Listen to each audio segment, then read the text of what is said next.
নমস্কাৰ বন্ধুসকল, স্বাগতম জনাইছো মিছন এইচএছ আসাম ইউটিউব চেনেলটোলৈ। আজি আমি আলোচনা কৰিম এইচএছ ফাইনেল 2026 ৰ বাবে এছামিছৰ চেপ্টাৰ নম্বৰ 1 মোৰ মাতৃমুখ দৰ্শন। এই চেপ্টাৰটোৰ আজি আমি দীঘলীয়া কমন কুৱেশ্যন এনসাৰবোৰ আলোচনা কৰিম। ইয়াৰ আগতে এই চেপ্টাৰটোৰ আমি শৰ্ট কুৱেশ্যন এনসাৰবোৰ আলোচনা কৰিছিলো। সেই ভিডিঅ'টো যদি তোমালোকে চোৱা নাই, ডেসক্ৰিপচনতে লিংক থাকিব, তোমালোকে সেই ভিডিঅ'টো চাই ল'বা।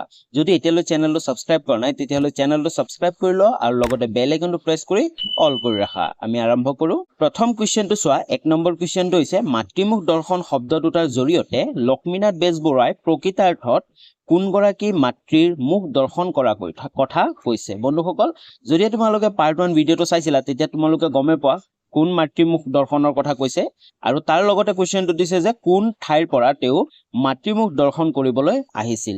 এই প্ৰশ্নটো তোমালোকে পাৰ্ট 1 ভিডিঅ'ত পাইছা, কিন্তু 2 নম্বৰৰ প্ৰশ্নৰ কাৰণে কিন্তু এই প্ৰশ্নটো ডাইৰেক্টলি বাৰে বাৰে ৰিপিট হৈ থাকে। তো ইয়াৰ উত্তৰটো তোমালোকে চোৱা। একেবাৰে সহজ হয়। মাতৃমুখ দৰ্শন শব্দ দুটাৰ জৰিয়তে লক্ষ্মীনাথ বেজবৰুৱাই প্ৰকৃতাৰ্থত মাতৃভূমিৰ মুখ দৰ্শনৰ কথা কৈছে। মানে তেওঁ যি অসমত আহিছিল উভতি, সেই অসম তেওঁৰ মাতৃভূমিৰ মুখ দৰ্শনৰ কথা কৈছে এই মাতৃমুখ দৰ্শন শব্দৰে। তাৰপিছত তেওঁ কৈছিল যে কোন ঠাইৰ পৰা তেওঁ মাতৃমুখ দৰ্শন কৰিবলৈ আহিছিল। ইয়াৰ উত্তৰটো হৈছে উৰিষ্যাৰ সম্বলপুৰৰ পৰা তেওঁ মাতৃমুখ দৰ্শন কৰিবলৈ আহিছিল। ক'ৰ পৰা আহিছিল? উৰিষ্যাৰ সম্বলপুৰৰ পৰা। নেক্সট কুৱেশ্যন নম্বৰ 2 টো চোৱা। মোৰ মাতৃমুখ দৰ্শন পাঠত মাজিও আৰু জ্ঞান বুলি লক্ষ্মীনাথ বেজবৰুৱাই কাৰ কথা কৈছিল? বন্ধুসকল, মাজিও কাৰ কথা কৈছিল তোমালোকে পাৰ্ট 1 ভিডিঅ'ত গম পাইছা, কিন্তু জ্ঞান কাক বুলি কৈছিল এইটো কথা তোমালোকে পোৱা নাছিলা। কিন্তু এই কুৱেশ্যনটো ডাইৰেক্টলি আহি থাকে, বাৰে বাৰে ৰিপিট হৈ থাকে যে মাজিও আৰু জ্ঞান বুলি লক্ষ্মীনাথ বেজবৰুৱাই কাক কৈছিল। উত্তৰটো চোৱা। দুজন ব্যক্তিক কৈছিল। লক্ষ্মীনাথ বেজবৰুৱাই মাজিও বুলি সুবিখ্যাত চাহ খেতিয়ক চন্দ্ৰকুমাৰ আগৰৱালাৰ বিষয়ে কৈছিল, আৰু জ্ঞান বুলি কাক কৈছিল? আৰ্ল ল কলেজৰ প্ৰিন্সিপাল জে বৰুৱাৰ বিষয়ে কৈছিল। মনত ৰাখিবা, তেওঁ মাজিও বুলি কাক কৈছিল? সুবিখ্যাত চাহ খেতিয়ক চন্দ্ৰকুমাৰ আগৰৱালাক কৈছিল, আৰু জ্ঞান বুলি কাক কৈছিল?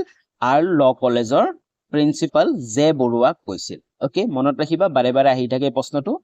কুৱেশ্যন নম্বৰ 3 টো চোৱা। লক্ষ্মীনাথ বেজবৰুৱাই লিখা দুখন হাস্য ব্যংগৰ ৰচনাৰ নাম লিখা। বন্ধুসকল, তেওঁৰ হাস্য ব্যংগৰ ৰচনাৰ কথা কিন্তু বাৰে বাৰে পৰীক্ষাত অহা দেখা যায়। তেওঁ লিখা 2টা হাস্য ব্যংগ নাইবা 3টা, বেছিভাগ তোমালোকৰ 2টা নাইবা 1টা আহিব। তো উত্তৰটো চাই লোৱা।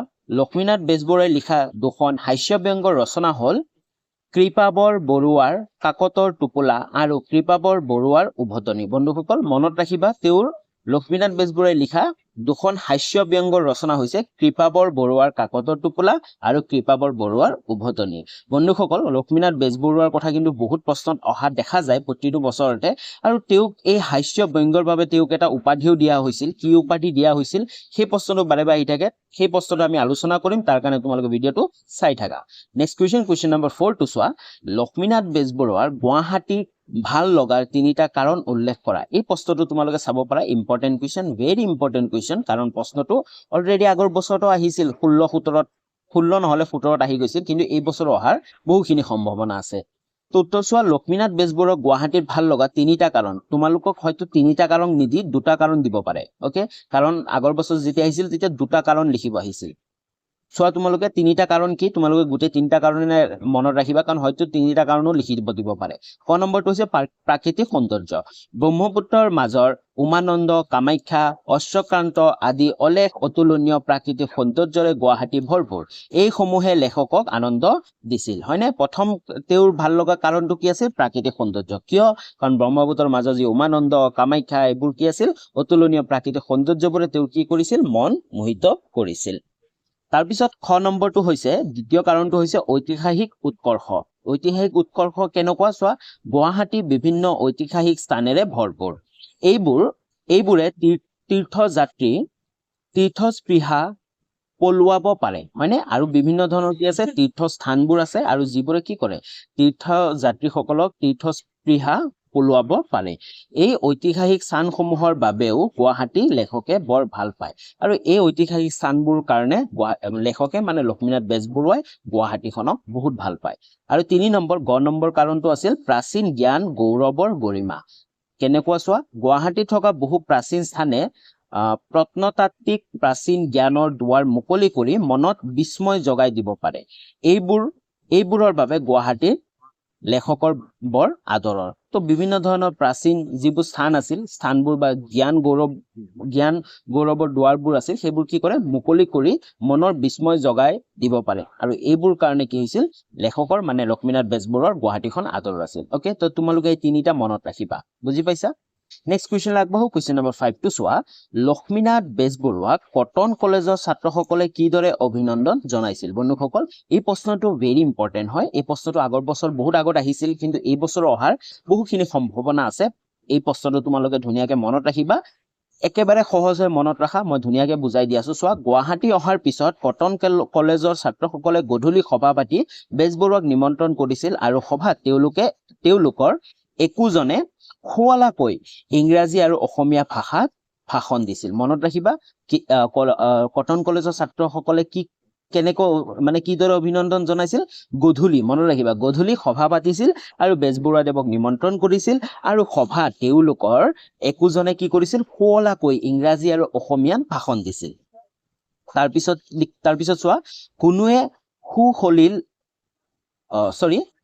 সুললিল কণ্ঠেৰে গীত গাইছিল আৰু কোনোৱে বিয়াহৰ ওজাপালি গাই লেখকক আহ্লাদিত কৰিছিল তো কোনোবাই কি কৰিছিল ধুনীয়া কণ্ঠেৰে গীত গাইছিল আৰু কোনোবাই বিয়াহৰ ওজাপালি গাই লেখকক মানে মন কি কৰিছিল মানে লক্ষ্মীনাথ বেজবৰুৱাৰ মন কি কৈছে আহ্লাদিত কৰিছিল এনেদৰে ছাত্ৰসকলে লেখকক অভিনন্দন জনাইছিল আৰু এনেধৰণে কি কৰিছিল অভিনন্দন জনাইছিল এইখিনি কথা মনত ৰাখিবা কাৰণ এইখিনি কথা তেওঁ বহুখিনি আমি আৰু এটা প্ৰশ্ন আছে সেই প্ৰশ্নত এইখিনি কথাৰ অকমান আভাস পাবা তোমালোকে ওকে তো তোমালোকে মনত ৰাখিবা এইটো লক্ষ্মীনাথ বেজবৰুৱা কটন কলেজৰ ছাত্ৰসকলে কিদৰে অভিনন্দন জনাইছিল ভেৰি ইম্পৰ্টেন্ট হয় এই বছৰ অহাৰ বহুখিনি সম্ভাৱনা আছে নেক্সট কুৱেশ্যন নম্বৰ 6 টো চোৱা লক্ষ্মীনাথ বেজবৰুৱা কিয় অসমীয়া চুটি গল্পৰ জনক বুলি কোৱা হয় বন্ধুসকল তোমালোকে সকলোৱে গম পোৱা লক্ষ্মীনাথ বেজবৰুৱাই বিভিন্ন ধৰণৰ ৰচনা কৰিছিল হয়নে তো চুটি গল্প লিখিছিল ৰচনা লিখিছিল তাৰপিছত বিভিন্ন ধৰণৰ গদ্য লিখিছিল বিভিন্ন ধৰণৰ হাস্য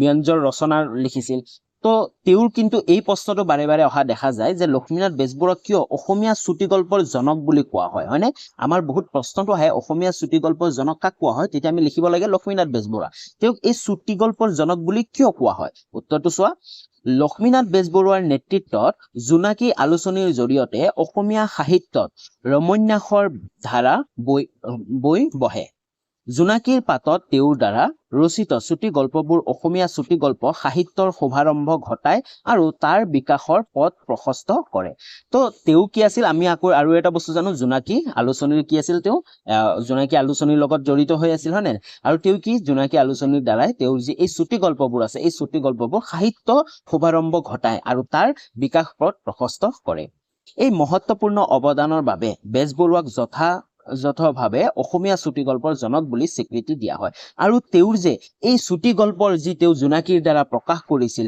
মানে এই যি আৰম্ভণি কৰিছিল সাহিত্যৰ শুভাৰম্ভণি ঘটায় তাৰ বাবে তেওঁ কি কৰিছিল এই মহত্বপূৰ্ণ অৱদানৰ বাবে বেজবৰুৱাক যথাযথভাৱে অসমীয়া চুটি গল্পৰ জনক বুলি স্বীকৃতি দিয়া হয় ওকে মনত ৰাখিবা এই প্ৰশ্নটো কিন্তু ভেৰি ইম্পৰ্টেন্ট এই বছৰ অহা অতিকৈ বেছি সম্ভাৱনা আছে কাৰণ অসমীয়া আমি যদি আমাক প্ৰশ্ন আহি থাকে যে অসমীয়া চুটি গল্পৰ জনক বুলি কাক কোৱা হয় তেতিয়া আমি লক্ষ্মীনাথ বেজবৰুৱাক লিখো কিন্তু কিয় তেওঁক চুটি গল্পৰ জনক বুলি কোৱা হয় এই প্ৰশ্নটো কিন্তু তোমালোকে সকলোৱে জানিব লাগিব নেক্সট কুৱেশ্যন আগবাঢ়ো কুৱেশ্যন নম্বৰ 7 টো চোৱা আৰু এটা ভেৰি ইম্পৰ্টেন্ট প্ৰশ্ন লক্ষ্মীনাথ বেজবৰুৱাক কিয় সাহিত্যৰথী বোলা হয় অলপ আগতে আমি কৈছিলো যেতিয়া হাস্য ব্যঞ্জৰ ৰচনাবোৰ তেওঁ ৰচনা কৰিছিল তাৰ কাৰণে তেওঁক সাহিত্যৰথী বুলি কোৱা হৈছিল কিয় এই সাহিত্যৰথী কোৱা হৈছিল আমি উত্তৰটো চোৱা লক্ষ্মীনাথ বেজবৰুৱাৰ অসমীয়া সাহিত্যৰ ইতিহাসক এজন পুৰুধা ব্যক্তি হিচাপে পৰিচিত সাহিত্যৰ গতি নিস্তেজ হোৱাৰ সময়ত তেওঁ কাণ্ডাৰী ৰূপে আগবাঢ়ি কবিতা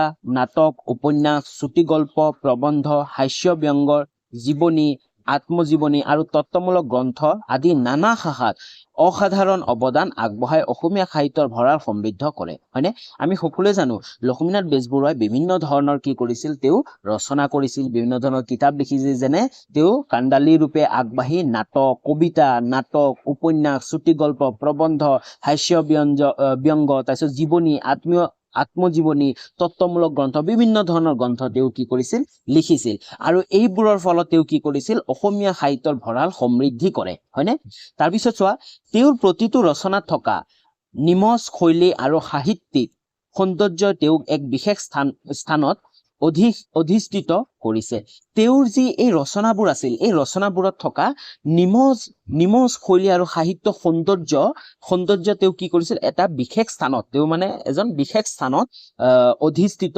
কৰিছিল তাৰপিছত চোৱা সাহিত্যৰ প্ৰায় প্ৰতিটো দিশত দিয়া এনে মূল্যৱান অৱদানৰ বাবে তেওঁ সাহিত্য ৰথী উপাধিৰে সন্মানিত কৰিছিল আৰু তেওঁ বিভিন্ন সাহিত্য ৰচনা কৰিছিল হয় নে বিভিন্ন ধৰণৰ গ্ৰন্থ ৰচনা কৰিছিল নাটক উপন্যাস তো বিভিন্ন ধৰণৰ কৰিছিল কাৰণে তেওঁ কি কৰিছিল সাহিত্যৰ ভঁৰাল সমৃদ্ধি কৰাৰ কাৰণে তেওঁ সাহিত্য ৰথী উপাধি সন্মানিত কৰিছিল বুজি পাইছা তো আশা কৰো তোমালোকে উত্তৰটো বুজি পাইছা ধুনীয়াকে সাহিত্য ৰথী বোলা হয় কিয় তেওঁ নেক্সট কুৱেশ্যন নম্বৰ 8 টো চোৱা এই কুৱেশ্যনটো ভেৰি ইম্পৰ্টেন্ট হয় জোনাকী যুগৰ ত্ৰিমূৰ্তি বুলিলে কাক বুজা হয়নে কাক জোনাকী যুগৰ ত্ৰিমূৰ্তি বুলি কোৱা হয় তিনিজন ব্যক্তিক কোৱা হয় বন্ধুসকল এই প্ৰশ্নটো তোমালোকৰ কাৰণে ভেৰি ইম্পৰ্টেন্ট তাৰ লগতে তোমালোকে প্ৰত্যেকে মনত ৰখা উচিত কাৰণ তোমালোকে পিছত গৈ যেতিয়া কম্পিটিটিভ এক্সামবোৰ দিবা লাগে চৰকাৰী জবৰ কাৰণে এক্সামবোৰ দিবা তাতো কিন্তু এই জোনাকী যুগৰ ত্ৰিমূৰ্তিৰ কথা আহে আৰু লক্ষ্মীনাথ বেজবৰুৱাৰ কথা বহুত প্ৰশ্ন অহা দেখা যায় তো জোনাকী যুগৰ ত্ৰিমূৰ্তি কাক কোৱা হয় চোৱা জোনাকী যুগৰ ত্ৰিমূৰ্তি বুলি উল্লেখ কৰিলে সাধাৰণতে লক্ষ্মীনাথ বেজবৰুৱা চন্দ্ৰকুমাৰ আগৰৱালা আৰু হেমচন্দ্ৰ গোস্বামীক বুজোৱা হয় হয়নে মনত ৰাখিবা কাক বুজোৱা হয় লক্ষ্মীনাথ বেজবৰুৱা চন্দ্ৰকুমাৰ আগৰৱালা আৰু হেমচন্দ্ৰ গোস্বামীক জোনাকী যুগৰ ত্ৰিমূৰ্তি বুলি কোৱা হয় কুৱেশ্যন নম্বৰ 9 টো চোৱা বেজবৰুৱাক কিয় ৰসৰাজ আখ্যা দিয়া হয় বন্ধুসকল আৰু এটা ইম্পৰ্টেন্ট আমি যেতিয়া লক্ষ্মীনাথ বেজবৰুৱাৰ নামটো কওঁ তেতিয়া আমি সকলোৱে কওঁ ৰসৰাজ লক্ষ্মীনাথ বেজবৰুৱা এই ৰসৰাজ কিয় কোৱা হয় কিয় কাৰণে তেওঁক এই ৰসৰাজ আখ্যা দিয়া হৈছে এইটো ইম্পৰ্টেন্ট কুৱেশ্যন হয় অলৰেডি আগৰ বছৰত আহিছিল কিন্তু মানে 2025ত অহা নাই কিন্তু আগত আহিছিল এই বছৰ অহা বহুখিনি সম্ভাৱনা আছে উত্তৰটো চোৱা সাহিত্যৰ প্ৰতিটো ৰূপ কৰ্ম যেনে গল্প কবিতা উপন্যাস নাটক আত্মজীৱনী আদিৰ উপৰিও লক্ষ্মীনাথ বেজবৰুৱাই বিশেষভাৱে হাস্য ব্যংগৰ গদ্য ৰচনাৰ জৰিয়তে অসমীয়া সাহিত্যক অধিক সমৃদ্ধ কৰিছিল হয়নে আমি সকলোৱে জানো লক্ষ্মীনাথ বেজবৰুৱাই কি কৰিছিল বিভিন্ন ধৰণৰ সাহিত্য ৰচনা কৰিছিল যেনে গল্প কবিতা উপন্যাস নাটক আত্মজীৱনী এইবোৰ গোটেইবোৰ কৰিছিল কিন্তু তাৰ উপৰিও লক্ষ্মীনাথ বেজবৰুৱাই বিশেষভাৱে কিন্তু হাস্য ব্যংগৰ গদ্য ৰচনাৰ জৰিয়তে অসমীয়া সাহিত্যক অধিক সমৃদ্ধ কৰিছিল মানে তেওঁ বহুত বেছিকে বিশেষভাৱে তেওঁ হাস্য ব্যংগৰ যিমানবোৰ হাঁহি উঠা তেওঁৰ ৰচনাবোৰ আছিল সেইবোৰ কিন্তু তেওঁ বেছিকে কি কৰিছিল তেওঁ ৰচনা কৰিছিল ওকে তাৰপিছত চোৱা তেওঁৰ দ্বাৰা ৰচিত উল্লেখযোগ্য হাস্য ব্যংগৰ ৰচনাসমূহ হ'ল অলৰেডি আমি কুৱেশ্যন পাই আহিছিলো যে তেওঁৰ দুটা হাস্য ব্যংগৰ ৰচনাৰ নাম লিখিব দিছে হয় নে নাই তো এই মনত ৰাখিবা আৰু কেইটামান আছে তেওঁৰ দ্বাৰা ৰচিত উল্লেখযোগ্য মানে বিশেষকৈ উল্লেখযোগ্য বেছি পপুলাৰ হাস্য ব্যংগৰ ৰচনাসমূহ হ'ল কৃপাবৰ বৰুৱাৰ কাকতৰ টোপোলা অলৰেডি আমি পালো কৃপাবৰ বৰুৱাৰ উভতনি তাৰপিছত বৰবৰুৱাৰ বুলনি বৰবৰুৱাৰ ভাবৰ বুৰবুৰণি আদি এইকেইটা আছিল তেওঁৰ উল্লেখযোগ্য হাস্য ব্যংগৰ ৰচনা তাৰপিছত চোৱা এইখিনিলৈ বুজি পালা তোমালোকে সকলোৱে কিয় তেওঁলোকৰ প্ৰথম ষ্টাৰ্টিং আমি এনেকে লিখিব লাগিব তাৰপিছত চোৱা এই ৰচনাসমূহে অসমীয়া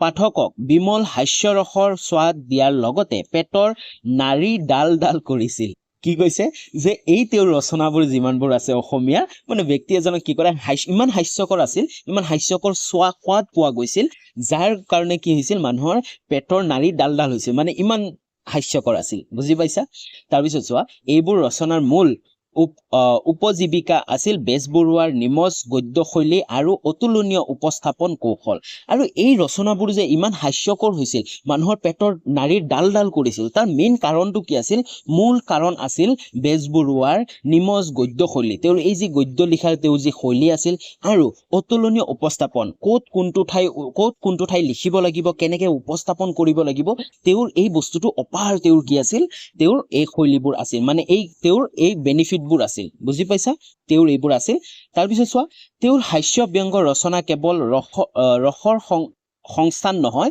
অসমীয়া সমাজৰ বিভিন্ন ভুল ত্ৰুটিৰ শুধৰণি কৰাৰ এক শক্তিশালী মাধ্যম আছিল আৰু তেওঁৰ যি এই হাস্য ব্যংগৰ ৰচনাবোৰ আছিল কেৱল মানে ৰসৰ কাৰণে নাছিল অসমীয়া সমাজৰ বিভিন্ন ভুল ত্ৰুটিবোৰ আছিল সেইবোৰৰ শুধৰণি কৰাৰো এক শক্তিশালী মাধ্যম আছিল ভেৰি ইম্পৰ্টেণ্ট মনত ৰাখিবা তাৰপিছত চোৱা তীক্ষ্ণ কটাক্ষ আৰু ব্যংগৰ জৰিয়তে তেওঁ সমাজক জগাই তুলিবলৈ চেষ্টা কৰিছিল মানে চেষ্টা কৰিছিল ওকে এই তীক্ষ্ণ কটাক্ষ আৰু ব্যংগৰ জৰিয়তে তেওঁ কি কৰিছিল সমাজক জগাই তুলিবলৈ চেষ্টা কৰিছিল তাৰপিছত চোৱা সাহিত্যত প্ৰকাশ পোৱা এই ধৰণৰ হাস্য ব্যংগৰ বৈশিষ্ট্যৰ বাবে বেজবৰুৱাক যথাযোগ্যভাৱে ৰসৰাজ উপাধিৰে সন্মানিত কৰা হয় আৰু তেওঁ যিহেতু এইবোৰ ৰস দিব পাৰিছিল হয়নে নাই হাস্যকৰ ৰস দিব পাৰিছিল আৰু প্ৰতিটো বস্তুতে তেওঁ ৰস দিব পাৰিছিল মানুহে অতিকৈ বেছি ভাল পাইছিল তেওঁৰ যিমানবোৰ ৰচনা আছিল সেই ৰচনাবোৰ পঢ়ি তো এইবোৰৰ কাৰণে তেওঁ কি কৰিছিল ৰসৰাজ উপাধিৰে সন্মানিত কৰা হৈছিল ওকে বন্ধুসকল তোমালোকে বুজি পালা লক্ষ্মীনাথ বেজবৰুৱাক কিয় ৰসৰাজ বুলি কোৱা হয় তো এই গোটেইখিনি তোমালোকে ধুনীয়াকে পঢ়িব ধুনীয়াকে যদি পঢ়ি লোৱা এবাৰ বুজি লোৱা তেনেহলে তোমালোকে ধুনীয়াকে লিখিব পাৰিবা আশা কৰো মই বুজোৱাখিনি তোমালোকে বুজি পাইছা যদিহে তোমালোকে কিবা বুজি পোৱা নাই তেনেহলে কমেন্ট কৰি জনাবা নেক্সট ভিডিঅ'বোৰত মই আৰু বেটাৰ কৰিবলৈ চেষ্টা কৰিম নেক্সট কুৱেশ্যন নম্বৰ 10 টো চোৱা ব্যাখ্যা কৰা বন্ধুসকল এই প্ৰশ্নটো কিন্তু আগৰ বছৰত বাৰে ৰিপিট হৈ থাকে মানে অলৰেডি আগৰ বছৰত আহি গৈছে 2-3 বাৰ আহি গৈছে কৈছে যে কালৰ পীড়নত আজি অসম জীৰ্ণ শীৰ্ণ দীৰ্ণ এইটো ব্যাখ্যা কৰিব দিছে উত্তৰটো চোৱা কালৰ